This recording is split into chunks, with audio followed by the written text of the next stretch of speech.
मनीष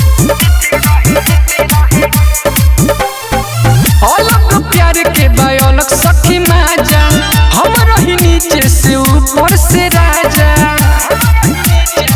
सखी अलग प्यार के बायोलक सखी माजा हम रही नीचे से ऊपर से राजा राती में हमन के सखी एक पेटे रहे राती में हमन के सखी एक पेटे रहे हम देते रही सैया हम लेते रहे हम सैया के सखी हेते रहे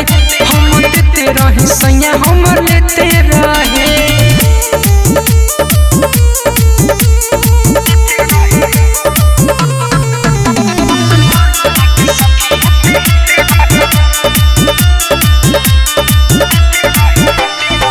बाटे दुलरुआ भतार मोर दिल के हम ही बुझेनी उनका मनवा के फील के सखी बाटे दुलरुआ भतार मोर दिल के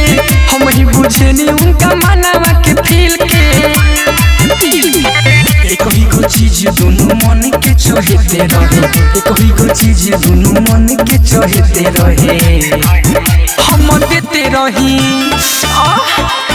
हम देते रही सैया हम लेते रहे हम सैया के सखी हेते रहे हम देते रही सैया हम लेते रहे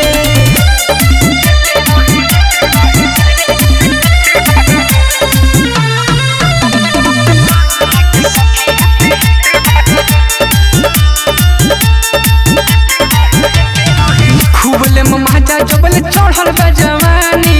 मन जोग मरद हउए राइटर किसानी सखी खूबले माजा जबले चढ़ल बा जवानी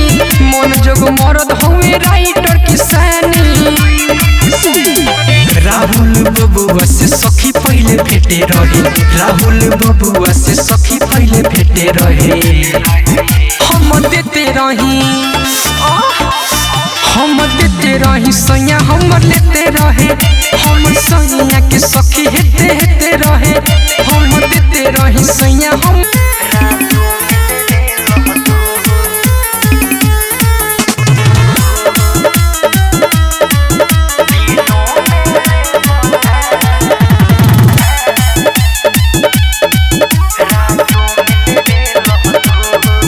रातों में लेवे लतू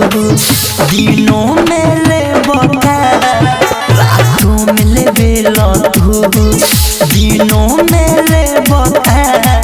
गोली में राजा जी अब का दर्द दे बका रातों में लेवे लतू दिनों में ले बता रातों में लेवे लतू अरे जाई मरद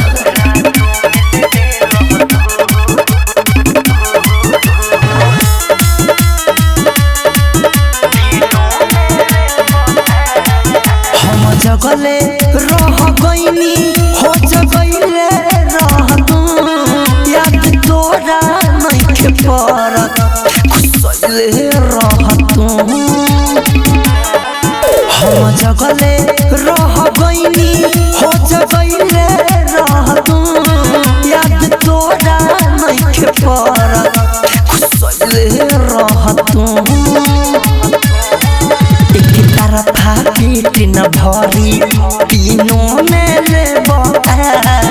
गोदी में राजा जी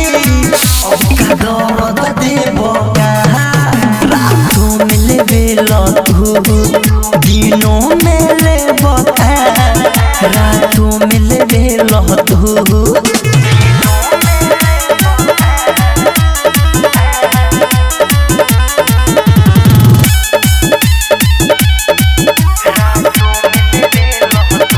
मिथल से सुन राजा इतना करो बजे होई टाइट जो बना दोनों हो जाई फ्यूज राइट मिथल से सुन राजा इतना करो बजे होई टाइट जो बना दोनों हो जाई किया केला जू सीनों में धरब तोही मेरा जाजी अब का दर्द देव